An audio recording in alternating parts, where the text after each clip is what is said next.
자, 오늘 이 말씀을 중심으로 해서 이런 장로가 됩시다.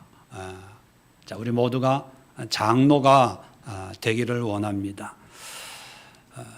또 분명히 말씀을 드리지만 장로라고 하는 그 직분이 일반 교회의 어떤 조직적으로 있는 그런 당회의 회원인 그런 장로가 아니라는 것을 분명히 또 말씀을 드립니다. 왜냐하면 장로하면 우리가 너무 익숙한 어떤 교회에 있는 장로의 직분을 떠올리기가 쉽기 때문입니다. 지금 계속해서 베드로 사도를 통해서 신앙의 여정을 우리가 함께 살펴보고 있습니다. 베드로가 제자로서 살다가 성령을 경험하고 보냄을 받은 사도로서 사명을 감당하는, 이제는 내 자신을 위해 사는 것이 아니라 하나님의 사명을 위해서 사는 그런 사도의 삶을 우리가 살펴보았고, 이제 마지막으로 장로의 신앙을 함께 공부하고 상고하려고 하는 것입니다. 자, 성경에 있는 이 장로, 그리고 교회에 일반적으로 있는 그런 장로님들의 모습을 많은 분들이 어떻게 생각하냐 하면 교회에 있는 이 장로는 성경적인 직분이라고 생각을 해요.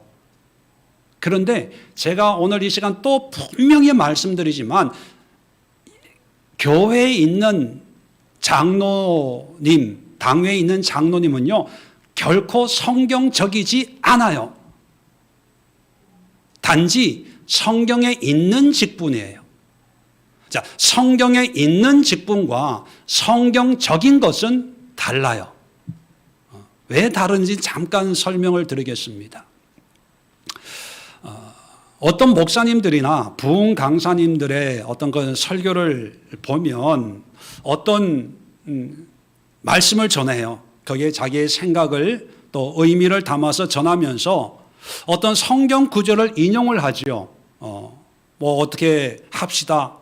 어느 성경 몇 장 몇 절에 하나님께서 우리에게 이렇게 말씀을 하셨습니다. 그렇기 때문에 우리는 이렇게 뭐를 해야 됩니다. 그렇게 많이 설교를 하잖아요. 자, 그럴 때 조심해야 될 것, 성경을 인용을 한다고 해서 그게 성경적인 게 아니고요. 성경을 인용한다고 하는 것은 성경에 있는 내용이라는 거예요. 성경에 있는 내용이 항상 성경적인 것은 아니라는 것을 우리가 분별해야 되는데, 그런데 거의 대부분의 성도들은 성경에 있는 것이기 때문에 성경적이라고 생각을 하고 그렇게 믿어야 되고 그렇게 살아야 된다고 생각을 해요.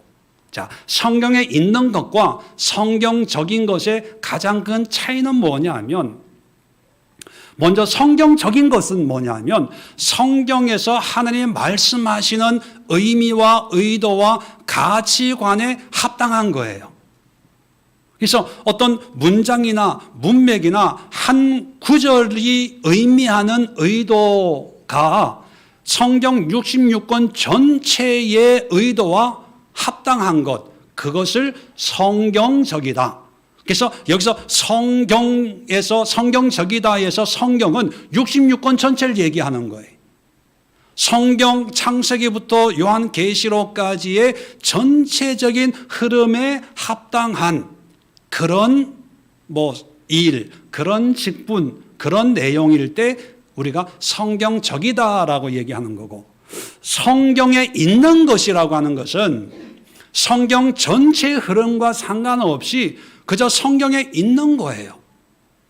그런데 성경에 있다고 해서 성경적인 것은 아니거든요. 음란도 성경에 있어요. 그런데 성경적인 건 아니잖아요. 도둑질 한다는 얘기 성경에 있어요. 빼앗는 것, 교만한 것, 욕심, 탐욕, 또 세상의 부, 명예, 권세, 잘 먹고 잘 사는 것 성경에 있어요. 그런데 성경적인 것은 아닌 거지요.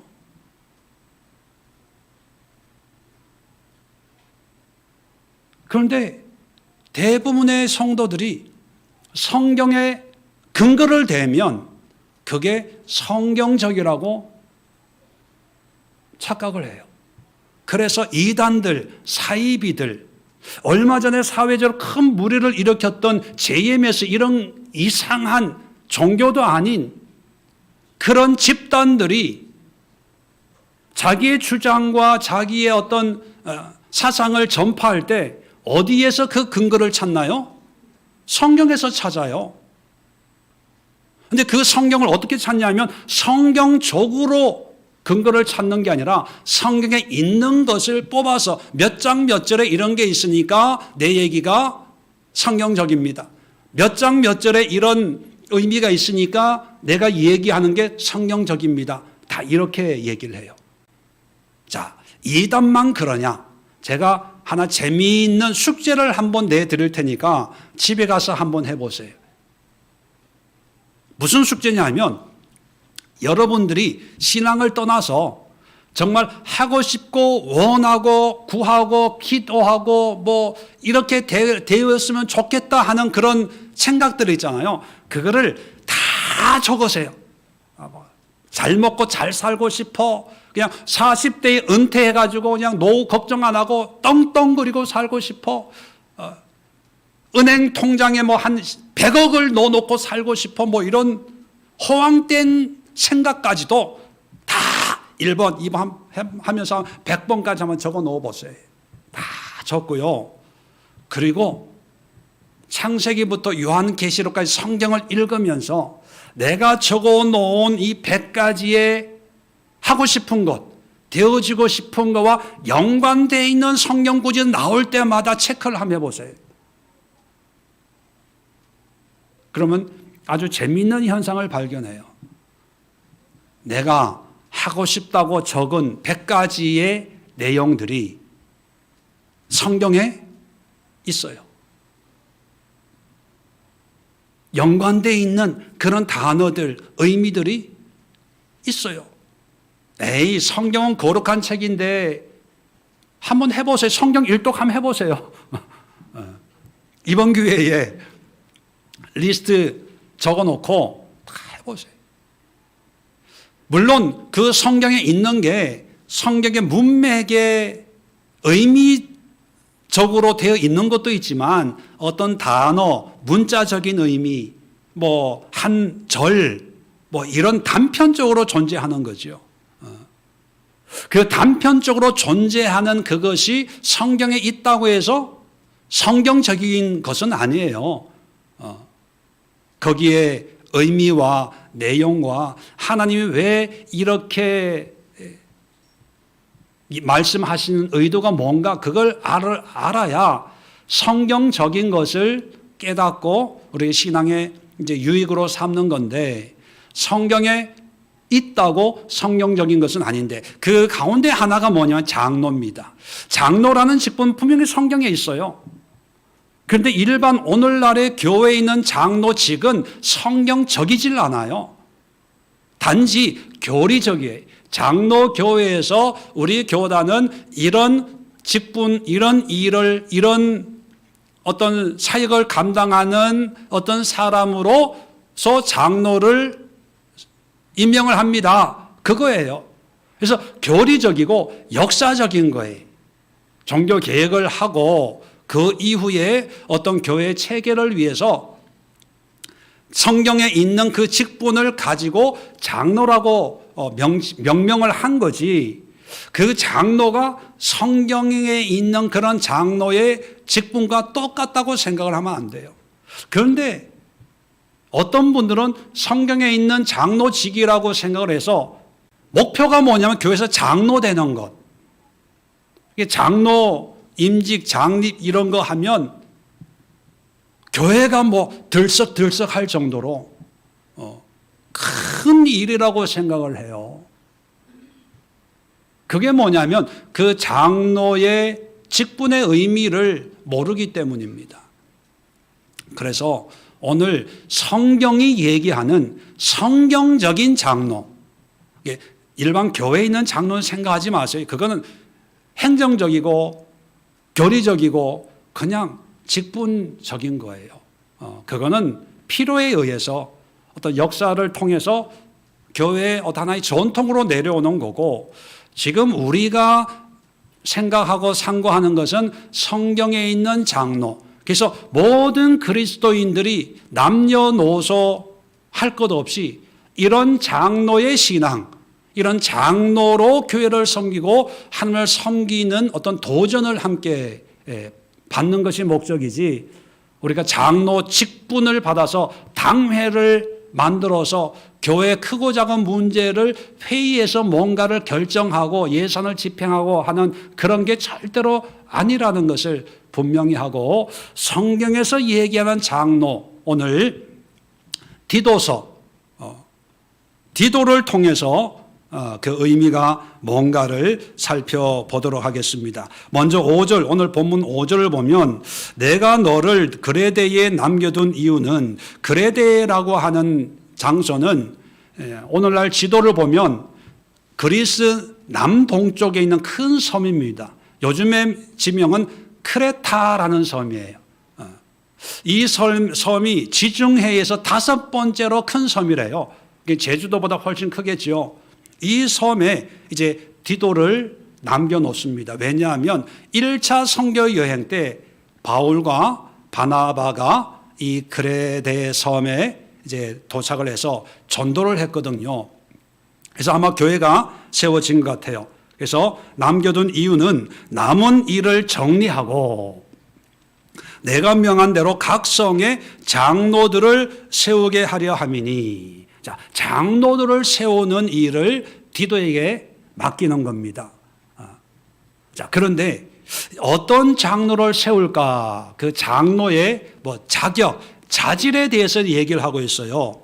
자, 6절, 책망할 것이 없고 한 아내의 남편이며 방탕하다는 비난을 받거나 불순종하는 일이 없는 믿는 자녀를 둔 자라야 할지라. 자, 한 아내의 남편. 오늘날에는 당연하지만 로마 제국 시대는 이게 아니거든요. 일부 다처제의 그런 문화가 일반적이었는데, 장로가 되는 사람은 한 아내의 남편이라고 하는 것은 유행 따라 살지 않고 시대 따라 살지 않고 하나님의 말씀, 창조의 원리인 일부 일처제, 곧 성경적인 원리로 사는 사람, 이런 의미예요. 자, 7절에 보면 갑자기 감독이라는 얘기가 나옵니다. 아니, 장로의 자질에 대해서 얘기하다가 갑자기 감독은 뭐야? 이럴 수가 있죠. 자, 장로와 감독의 개념을 또 정리할 필요가 있어요. 자, 요걸 좀 이해를 돕기 위해서 사도행전 20장을 한번 열어봅시다. 사도행전 20장에 보면 바울이 예루살렘으로 급히 가는 길에 밀레도라고 하는 곳에서 에베소 장로들을 불러다가 작별 인사를 하는 장면이 나옵니다. 사도행전 20장 17절, 바울이 밀레도에서 사람을 에베소로 보내어 교회 장로들을 청하니, 자, 에베소 지역의 교회에 한 사람이 아니라 여러 사람의 장로들이 있었다는 걸 알 수가 있습니다. 자, 이 사람들과 작별 인사를 하는데 28절 한번 보세요. 28절, 여러분은 누굽니까? 장로들이죠. 자기를 위하여 또는 온 양떼를 위하여 삼가라. 성령이 그들 가운데 여러분을 감독자로 삼고. 자, 여러분을 감독자 할 때 이 감독자라는 말이 감독이에요. 똑같은 단어예요. 그러니까 여러분을 감독으로 삼았다. 그러니까 여러분은 누굽니까? 장로예요. 그러니까 장로가 곧 감독입니다. 그래서 초대교회 때는 오늘날처럼 직분의 구분이 그렇게 체계적으로 완성되기 전이기 때문에 장로라는 표현도 쓰고 또 감독이라는 표현도 쓰고, 그래서 오늘 본문에 보면 장로들을 세우게 하려 함이니라고 하면서 장로의 자질을 얘기하다가 7절에 갑자기 감독은 이런 표현을 써요. 그것은 뭐냐면 장로와 감독은 같은 얘기라는 거예요. 근데 같은 사람인데 어떤 차이가 있냐? 장로는 구약 시대부터 있었던 용어입니다. 일반적으로 어른, 지도자, 연장자는 고유한 의미를 가지고 있거든요. 그래서 장로라는 이름은 어떤 지위를 의미할 때, 한 교회에서 이 사람이 가진 어떤 영향력, 지위를 얘기할 때 장로라는 표현을 쓰고, 감독은 기능이에요, 기능. 실질적으로 장로는 무엇을 해야 되냐? 감독이라는 거예요. 감독이라고 해서 우리가 시험 감독처럼 막 잘하나 못하나 막 이렇게 지켜보고 있는 사람들이 아니라 관리하고 다스리고 양육하는, 그리고 이단에 빠지지 않고 잘못된 어떤 그런 신앙에 물들지 않도록 잘 보살피는, 섬기는 그런 직분적인 기능을 얘기할 때 감독. 그래서 디모데 전서 3장에 보면, 한번 조금 몇 장만 앞으로 가면 되니까 디모데 전서 3장을 한번 보세요. 3장에 보면 1절에 미쁘다 이 말이요 곧 사람이 감독의 직분을 얻으려 함은 선한 일을 사모하는 것이라 함이로다. 그러므로 감독은 책망할 것이 없으며, 감독에 대한 직분을 또 자격을 얘기해요. 그러나 이 감독을 장로와 다른 또 다른 직분인 것이 아니라 똑같은 장로에 대한 자격의 자질에 대한 이야기다, 이렇게 이해하면 오해가 없을 것 같습니다. 자, 그래서 우리 기본적으로 장로나 감독은 같은 사람인데 어떤 지위나 직분으로는 장로, 그러나 그 장로가 하는 기능의 의미에서는 감독이다, 이렇게 표현을 한다, 이렇게 생각을 하시고, 자, 그러면 이런 감독 또는 장로의 자질, 자격, 첫 번째가 뭐냐면 신앙 인격에 관한 내용입니다. 우리가 세상에서 무슨 일을 하고 지도자의 역할을 한다고 하면 제일 먼저 뭘 생각하냐면 능력, 실력, 감당할 수 있는 그런 사람이냐 아니냐를 먼저 보잖아요.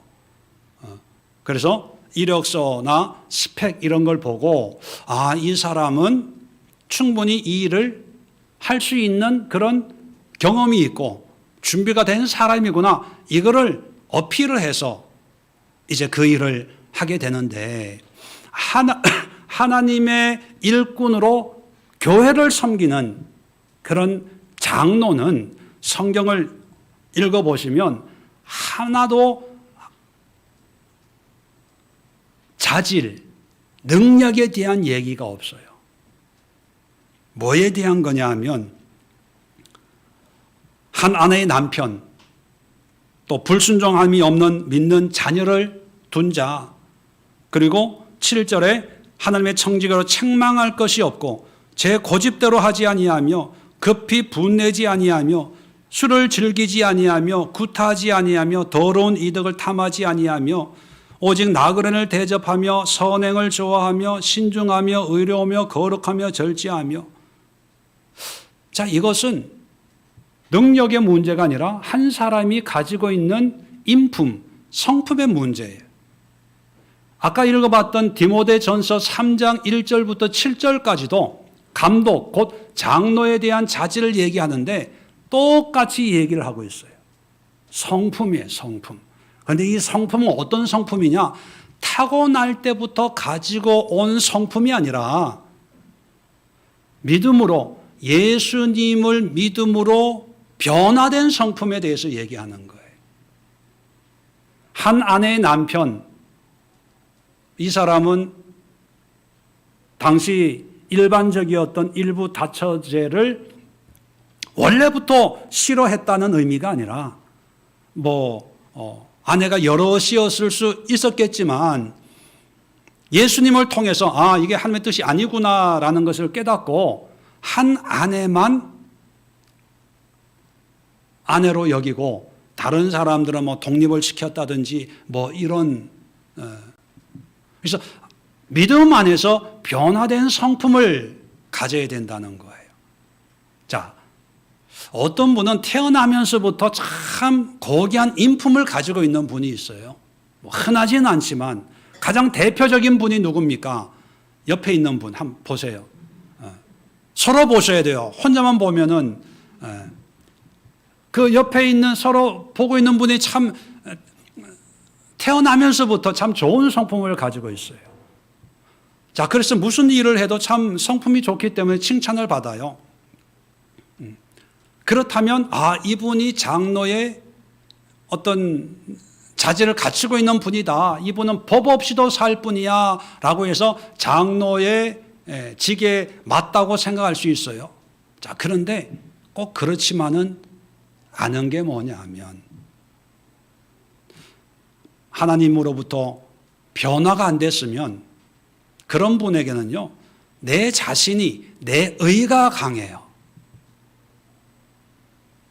자기가 하나님의 말씀과 똑같다고 생각을 하다 보니까 뭐 변화돼야 된다, 달라져야 된다, 내 생각이 잘못될 수도 있다는 생각을 안 하고 다른 사람들을 다 자기 기준으로 판단하다 보면 오히려 여러 가지 크고 작은 문제가 생길 수 있거든요. 그래서 성품이 좀 안 좋든지 좋든지 간에 분명한 것은 변화된 인품을 가지고 있어야 돼요. 그래야 물론 변화되지 않아도요, 하나님과 믿음과의 관계에서 하나님을 믿고 섬길 수 있어요. 그건 개인적인 어떤 신앙의 영역이기 때문에 좋다 나쁘다 제3자가 함부로 판단할 수 없거든요. 근데 장로는 뭐 하는 사람이냐면 자기 자신의 신앙의 유익을 위해서 신앙생활하고 봉사하는 게 아니라 교회 성도들을 섬기는 입장이거든요. 다른 사람들을 믿음으로 양육하는 입장이기 때문에 자기가 본인이 하나님으로부터 변화된 그런 경험과 체험이 있어야 된다는 거예요.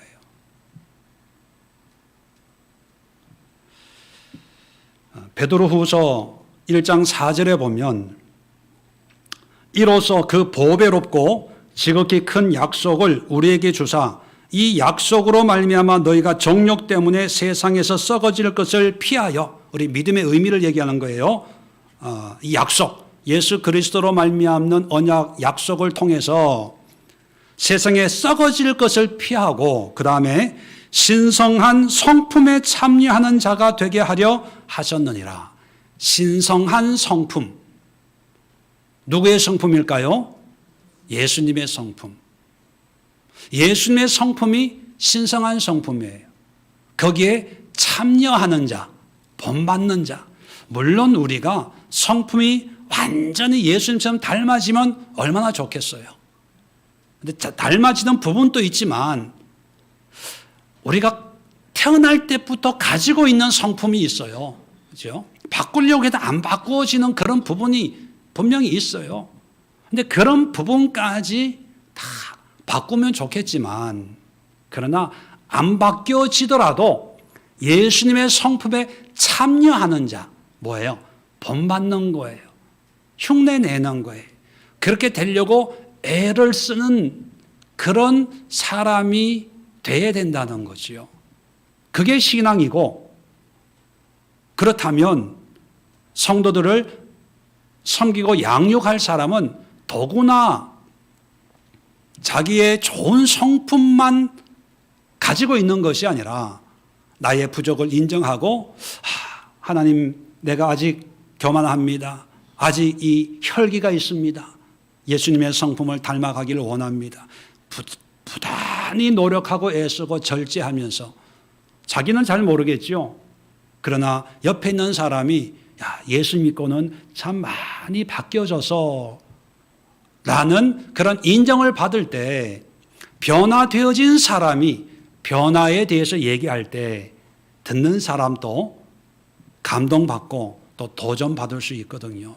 그래서 요즘 세상의 장로직은 어떤 자질을 먼저 봐요. 뭐 재물이 있는지, 사회적인 지위가 있는지, 교회 봉사를 몇 년을 했는지, 뭐 이런 걸 보지만 성경적인 장로는요, 변화된 신앙의 인격을 보는 거예요. 성품을 본다. 그 성품이 성도들에게 어떤 의미를 줄 수 있는 그런 분이셔야 된다. 자, 두 번째는 신앙 관계입니다. 관계, relationship. 왜 이게 중요하냐 하면 신앙생활은 하나님과 나와의 어떤 개인적인 관계일 수 있어요. 그런데 장로라고 하는 것은 어떤 다른 사람에게 영향을 미치는 사람들이다 보니까 다른 사람과의 어떤 관계가 중요하거든요. 관계를 잘못하면 오히려 시험 들게 하고 또 하나님을 어떤 경우에는 떠나게 할 수도 있는 그런 여지가 있지 않습니까? 자, 그래서 이 관계를 어떻게 설명하냐 하면 6절에 보면 한 아내의 남편 그리고 방탕하다는 비난을 받거나 불순종하는 일이 없는 믿는 자녀. 어떤 분은 방탕하다는 비난을 받거나 불순종하는 일이라고 하는 것을 장로 후보자의 모습으로 생각을 하는데 내용을 보면 자녀가 이래야 된다는 거예요. 자녀가 방탕하고 세상으로 비난받고 또 하나님께 불순종하지 않는 그런 자녀를 둔. 그러면 이게 뭘까? 바로 가정에서의 아빠로서 남편으로서 어떤 관계를 가정에서 누리고 있는가 이게 중요하다는 거예요. 자, 그 다음에 7절에 감독이라고 하니까 아까 말씀드렸죠. 기능에 의해서 기능. 그죠? 그 기능이 하나님의 청직이 자, 감독이라는 기능을 보통 교회에서 하잖아요. 그죠? 그러니까 지금 7절에서 얘기하려고 하는 것은 교회에서의 생활이에요. 교회에서 성도들과의 관계를 어떻게 하냐. 그것을 하나님의 청직이 우리 번역에는 청직이 좀 고상하게 번역을 했는데 원어적인 의미는요. 일꾼의 일꾼. 감독은 장로는 어떤 지위로서 대접받고 인정받고 어른 노릇하는 게 아니고 성경적인 장로는 교회 일꾼이 일꾼. 일꾼으로서 책망할 것이 없고 청직으로서 책망할 것이 없다는 것은요. 일꾼으로 부지런한 사람이에요. 뒷짐지고 검사로 다니는 사람이 아니라 제일 먼저 빗자루 들고 제일 먼저 걸레 잡고 제일 먼저 쓰레기통에 책망할 것이 없어야 돼요. 그런데 일반적인 교회에 있는 장로님들은 일꾼이 아니라 어른이잖아요. 대접받잖아요. 뭘 해도 부장 장로님, 위원장, 이게 나쁘다는 게 아니에요. 교리적으로 그렇게 정해놓은 직분이니까 그렇게 하시는 거예요. 근데 그것이 성경적인 건 아니에요. 성경적인 것은 청직이 일꾼이에요. 제 고집대로, 고집이라고 하는 것은 자기의 생각대로, 자기의 주관대로 급히 분내지 아니하며 자기 뜻대로 안 된다고 혈기 부리지 않고 술을 즐기지 아니하며 오늘날의 음주와는 달리 로마 시대에는 어떤 쾌락의 시대였기 때문에 그런 문화에서 세상에 젖어 있지 않는 그런 모습을 얘기해요. 구타하지 아니하고 폭력을, 여러분 주먹을 쓰는 것도 폭력이지만 말도 언어 폭력이거든요. 물리적인 거나 어떤 언어적인 거나 강압하지 않은, 강제하지 않는 거예요. 더러운 이득을 탐하지 아니하고 꼭 물질적인 것만이 아니에요. 하나님이 주시지 않는 그런 유익들, 쾌락도 더러운 이득이죠. 뇌물도 마찬가지고 하나님이 원치 않는 세상적인 감투, 그것도 더러운 이득이에요. 어떤 목사님 보면 양력을 제가 직접 명함을 받았는데요. 그 경력이 명함 뒤에 빽빽하게 적혀 있어요. 그리고 그 중에 몇 가지는, 4가지는 현 물론 필요해서 하나님이 주시는 그런 일도 있지만 어쩌면 더러운 이득도 많이 있을 수 있어요. 뭐냐 하면 세상과의 관계, 가정에서의 관계, 교회 안에서 어떤 관계성, 그리고 8절 보면 오직 나그네를 대접하며 선행을 좋아하며 신중하며 의로며 거룩하며 절제하며, 나그네를 대접한다는 것은 이웃 간의 관계거든요. 사회생활,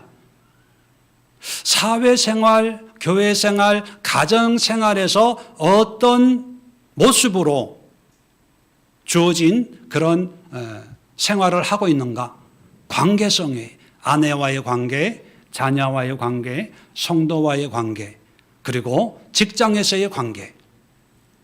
그래서 디모데전서 3장도 감독에 대한 자질에 대한 언급이에요. 거기에 7절에 보면 아주 재미있는 자질을 이렇게 얘기합니다. 디모데전서 3장 7절, 또한 외인에게서도 선한 증거를 얻은 자라야 할지니. 외인이 누굽니까? 외인, 교회 바깥의 사람, 안 믿는 사람에게도 선한 증거를 얻은 사람. 오늘날 목사도 마찬가지고 장로, 권사를 임직을 할 때 추천서를, 우리 교회는 이제 우리 성도님들에게 추천 부탁합니다 했지만, 만약에 그 추천을 여러분이 다니는 직장에서, 아파트 동이나 옆집에서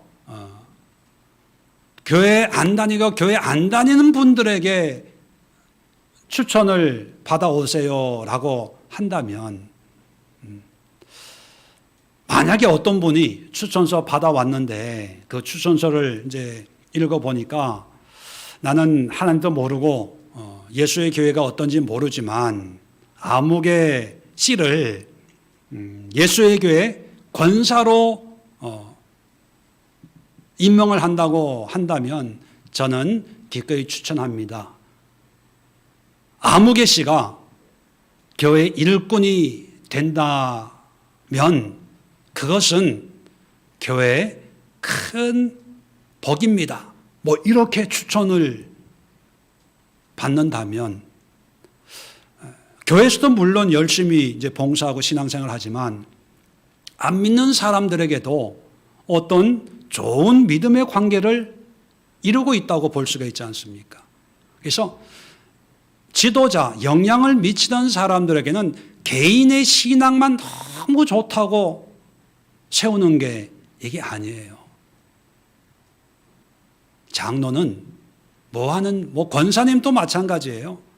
뭐 하는 사람이냐면 내 신앙을 위해서 기도하고 내 문제 해결하기 위해서 전전긍긍하고, 내가 뭔가 하나님 앞에서 뭔가 은혜 받으려고 하는 게 아니라, 물론 개인적인 것은 당연한 거고, 이제 어떤 직분을 받았다고 하는 것은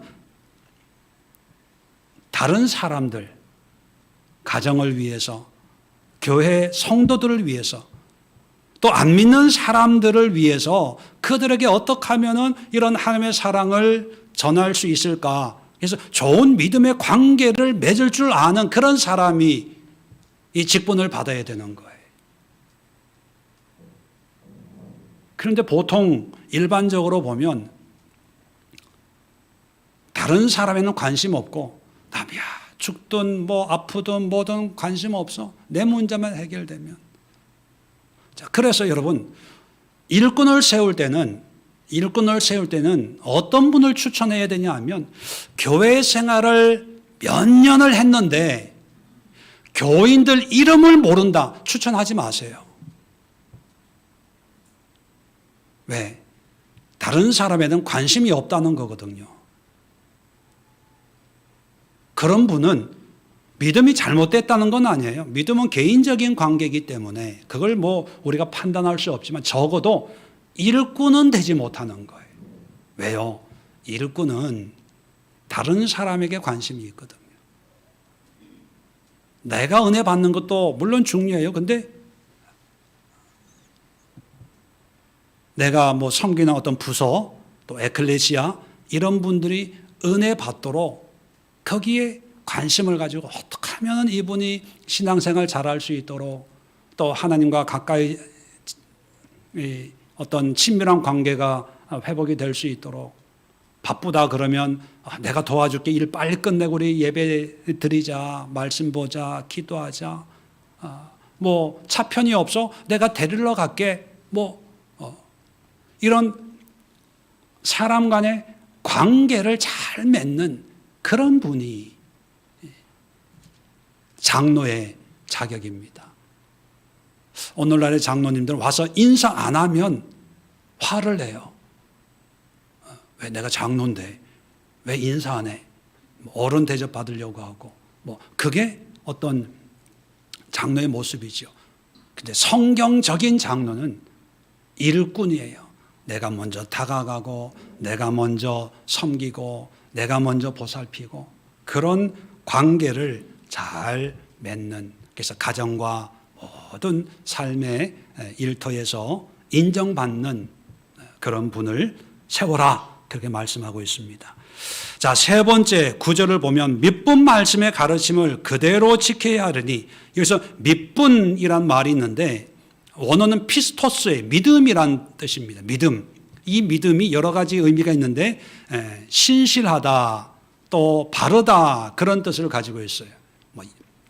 혹시 오해해서 예쁜 이런 의미가 절대로 아닙니다.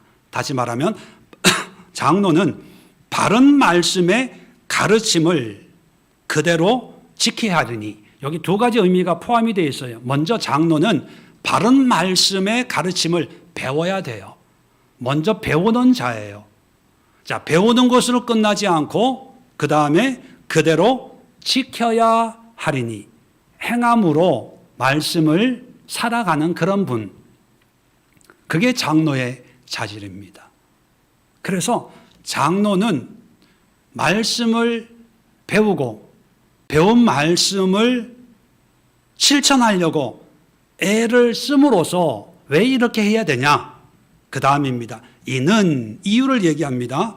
능히 바른 교훈으로 권면하고 거슬러 말하는 자들을 책망하게 하려 함이라. 자, 권면하고 책망하는데 우리는 일반적으로 배운 지식으로 책망하잖아요. 교리적으로 책망하잖아요. 또 경험적으로 책망을 해요. 내가 지금까지 30년 동안 교회 생활을 했는데 집사님 그렇게 하면 안 돼. 이렇게 책망을 하고, 어떤 교회에서는 우리 장로교회 교리적으로 보면 이런 것은 이렇게 얘기하잖아요. 근데 그것은 교리적인 장로기 때문에 그렇게 얘기할 수 있어요. 근데 그건 성경적인 장로가 아니에요. 성경적인 장로는 권면도 하고 책망도 하는데 어떻게 하냐? 삶으로 해요. 삶으로. 가르침을 받은 그대로 지켜야 하리니, 이는 가르침으로 책망하는 게 아니라 가르침을 받은 그대로 지키는 삶으로, 솔선수범하는 삶을 보여줌으로, 집사님 이럴 때는 내가 이렇게 해보니까 이런 게 좋지 않을까? 나도 옛날에 그렇게 생각했는데 성경을 배워보니까, 공부해보니까, 읽어보니까 나는 이게 하나님의 뜻이라고 생각해서 나는 이렇게 신앙생활을 하고 있어. 입으로가 아니라 손과 발로 권면하고 책망하는 것이 장로의 자질입니다. 근데 보통 우리는 손과 발로 삶의 모범을 보여주는 것으로 어떤 사람들에게 도전을 주고 또 가르치려고 하지 않고 뭘로 하려고 해요? 입으로. 그래서 입으로 하다 보니까 신앙 관계가 돈독하게 되는 게 아니라 깨져요. 왜요? 본인은 정답을 얘기해요. 맞아요, 그 말이.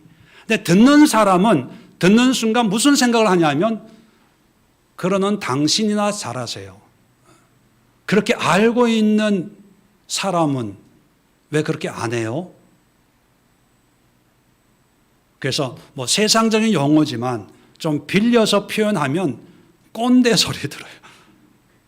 청년들이 장로나 목사님 어른들 보면 이제 어릴 때는 몰랐는데 이제 크면서 스스로 이제 좀 나름대로 판단하고 분석할 수 있는 능력이 있다고 생각을 해서 목사님 설교를 듣고 장로님들의 그런 모습을 보면서 이 신뢰를 안 하는 이유가 뭐냐면 자기들은 그렇게 살지 않으면서 사랑하면 말로는 설교는 그렇게 날마다 사랑 그러면서 정작 사랑을 찾아볼 수 없으니까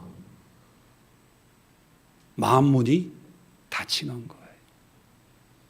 근데 여러분 성경적인 목사나 장로나 감독은 말씀을 배워야 돼요. 가르침을. 그리고 그 가르침대로 완벽하진 않지만 그렇게 살려고 애쓰고 노력해야 돼요. 저는 여러분 아시다시피 신앙생활을 큰 교회에서 하고 또 한국에서 큰 교회에서도 이제 부목사로 사역을 했지 않습니까? 그래서 뭐 3, 40명의 장로님들을 보기도 했는데 제가 좀 그때는 그게 뭐 당연했거니 생각을 했는데 지금 이제 목회를 하면서 볼 때 참 안타까웠던 것 중에 뭐가 있냐면 집사 때는 열심히 교회 봉사도 하고 뭐 하는데 장로님이 되면 이제 성경 공부를 성도들과 함께 성경 공부를 같이 한다는 것을 불편하게 생각을 해요. 장로가 되면 성경 공부 참석을 안 해요. 어른이다 생각을 하고 이 대예배 때는 제일 앞에 앉아요. 장로석이 거기니까. 그리고 일반 수요 예배나 금요 예배 이런 때는요 제일 뒤에 앉아요.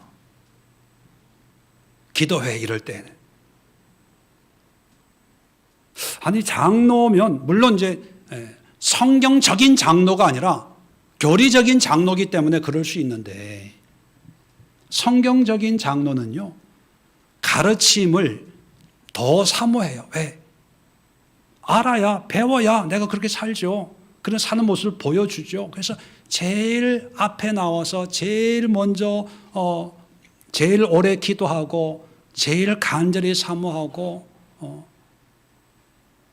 기도도 끝까지 기도하고 간절하게 기도하고 그런 모습을 교인들에게 본으로 보여줘야 그것이 말 없는 권면이 되고 책망이 되는데 우리 장로님도 저렇게 기도 열심히 하는데 그런데 이게 타이틀처럼 돼가지고 장로가 간절히 기도하고 이런 거를 창피하다고 생각을 해요. 가부장적인 의미 때문에 간절히 기도하는 건 혼자 집에서 기도하는지 몰라도 교회에서는 그냥 근엄하게 어른처럼 기도하고 누가 막 간절히 막 눈물도 나고 이러면 막 그게 창피한 줄 알고 막 손으로 닦고 아닌 것처럼 뭐 이러고 뭔가 대접받으려고 하고 그게 성경에서 얘기하는 직분이 아닌데 차라리 장로직을 안 받았으면 그냥 집사였으면 더 편하게 신앙생활을 할 수 있는데 장로라는 그 옷을 의미도 모르고 또 교회의 어떤 교리적인 어떤 그런 틀에 매여가지고 정말 하나님을 간절히 붙들고 씨름하고 자기의 삶을 토하고 내어드리면서 하나님 앞에 가슴을 치고 기도하고 은혜 받을 그걸 놓쳐버린다는 그것 때문에 참 너무 마음이 아플 때가 있어요. 지난주에 저희 매형 만났어요.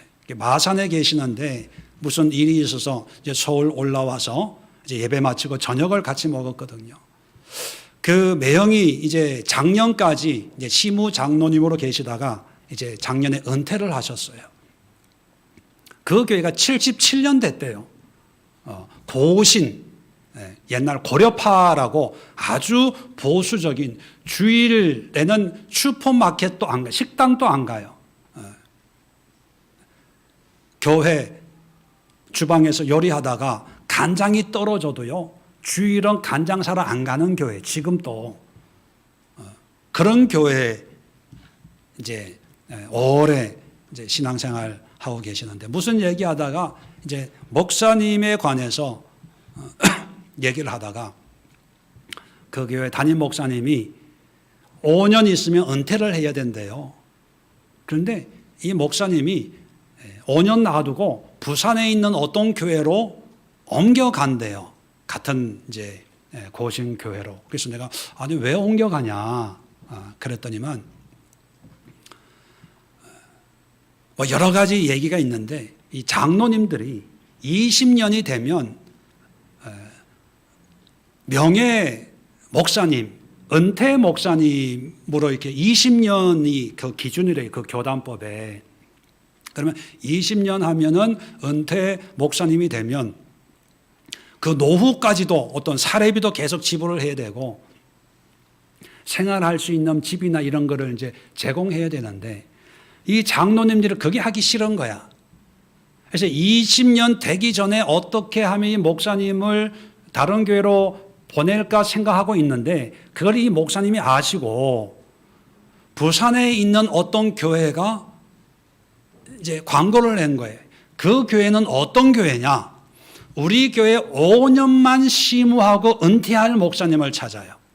왜 5년만 심우해야 되냐? 그 교회 장로 두 그룹이 서로 싸우고 있는데 무슨 일만 있으면 싸우다 보니까 목사님이 오셨잖아요. 그러니까 이 목사님이 무슨 일을 A편, B편이 있으면 A편 목사님, 장로님 건의로 이렇게 합시다 해서 목사님이 이렇게 하는 게 좋을 것 같습니다. 그러면 B가 반대하는 거예요. 그러니까 목사님이 아무 일도 못하는 거예요. 아무 일도 못하니까 평균적으로 5년 있으면 지쳐가지고 떠난다는 거예요. 그래서 5년 사역하고 은퇴할 분을 모시는데, 그러면 5년 사역하면 5년 뒤에 한 달에 100만 원씩 사례비를 지불하겠다.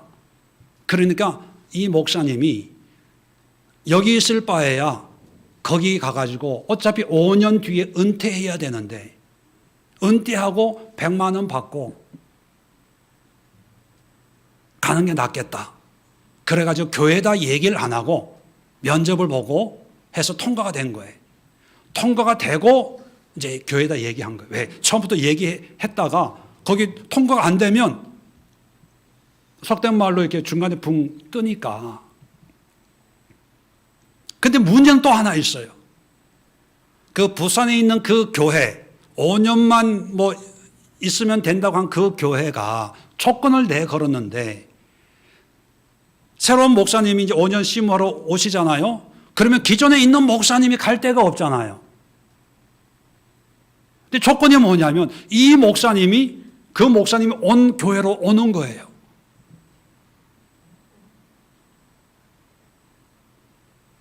이게 누가 다 정해놓은 거냐? 장로님들이 당회에서. 이게 교리적인 장로의 역할이에요. 이런 것을 하고 있어요. 이게 성경적입니까, 여러분? 이게 성경적이에요? 비성경, 장로 명칭만 성경에 있는 거지, 장로의 어떤 직무는, 오늘날의 직무는 비성경적인 거예요. 교리적인 거예요. 행정적인 거예요. 이런 걸 하려고 장로하면 선거하고 전화 돌리고 집사님 이번에 장로 투표, 우리 교회는 그런 거 없지만 그런 경험이 있는 분들 계실 거예요. 이번에 꼭 돼야 돼. 그렇게 애 써가지고 돈 써가지고 또 장로되면 어떤 교회는 몇 천만 원씩 교회에다가 한대요. 그렇게 해가지고 하는 짓거리가 이런 짓거리를 하고 있는 거예요. 그런데 성경에서 말하는 장로, 성경적인 장로의 직분이 분명히 있는데 신앙의 성품을 갈고 닦아야 되고 믿는 자나 안 믿는 자나 교회와 가정과 일터와 직장에서 정말 믿음의 영향력을 끼치기 위해서 관계를 좋게 맺기 위해서 애써야 되고 하나님의 말씀을 본을 보이기 위해서 내가 간절함으로 하나님의 말씀을 배우고 기도하고 본받아서 그렇게 살려고 애를 쓰고 수고하는 노력을 해야 되는데 이런 데는 돈 쓸 생각도 안 하고 전화 돌려서 집사님 나 이렇게 살 수 있도록 나 위해 기도해줘 이런 말 한마디 안 하고 관심도 없고 비성경적인 장로직에만 목숨 걸고 결혼할 때 우리 시아버지가 장로님이야. 우리 사돈댁이 장로님이야. 이따위 소리만 들으려고 장로면 다 믿음 좋습니까? 차라리 장로가 아닌 게 훨씬 더 믿음 좋을 뻔했어요. 그 장로들 때문에 자식들이 상처받아서 교회 떠나는 사람들이 얼마나 많습니까? 그 장로 때문에 성도들이 시험 받는 사람이 얼마나 많아요. 어른도 아니면서 어른 척 대접받으려고 폼 재려고 성찬할 때 가운 한번 입으려고 죽을 때 명패에 장로 아무개 그거 한번 써보려고 사람들 만날 때 장로입니다 이 말 한번 하려고 정작 성경이 말하고 있는 이런 장로에 대해서는 관심도 안 두는 게 너무 안타깝습니다. 그런 의미에서 이런 장로가 우리 예수의 교회 성도들만큼은 다 돼야 되지 않을까요? 저부터도 부족하지만 저의 삶을 다 여러분들에게 보여드리잖아요. 우리 집도 냉장고도 아무 때나 오세요. 잘나서가 아니에요. 저의 결점 많잖아요. 있는 모습 이대로. 미국에서 아이들이 오면 같이 예배 드리자. 우리 교회 와. 주일은 예배 드려야 돼. 그냥 그 모습 그대로 조카들이 오는데 어제도 한 조카가 왔어요. 이번 주일 다음 주일에 교회에 올 거예요. 삼촌이 목회하는데 와서 예배 드리고 가. 잘나서가 아니에요. 부족하면 부족한 대로. 손가락질 당하고 뒤에 수근수근 그럴 수도 있어요. 그래도 이것이 내 모습인데 그렇기 때문에 하나님의 은혜가 필요하고 말씀이 필요하고 기도가 필요하고 그러면서 성도들과 하나가 되어서 저도 부족하지만 그렇게 살려고 해요. 우리 예수교회 성도님들도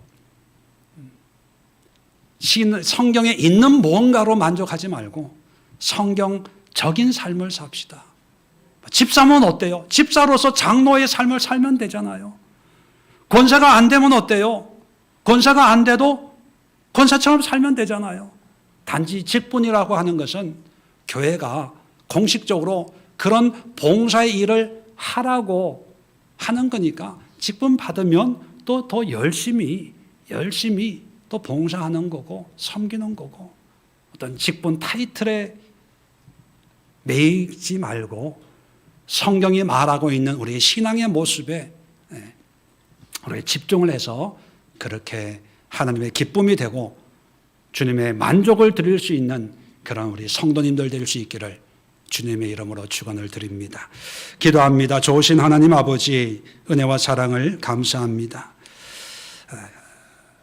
베드로의 신앙의 여정을 통해서 이제 처음에는 하나님을 배우는 과정 그리고 하나님의 부르심에 순종했다면 이제는 장로로서 자기 자신을 위해 사는 것이 아니라 교회에서 한 사람 한 사람 성도들을 사랑하고 섬기며 다른 사람의 영혼을 위해서 또 헌신하는 인생의 아름다운 모습을 본받기를 원합니다.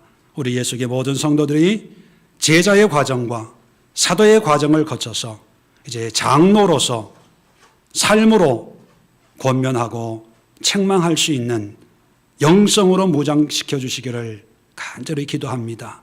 이제는 우리 주 예수 그리스도의 은혜와 하나님 아버지의 크고 놀라운 사랑하심과 성령의 교통하심이 예배하는 모든 무리들 위해 지금부터 영원까지 함께 하옵시기를 간절히 축원드리옵나이다. 아멘.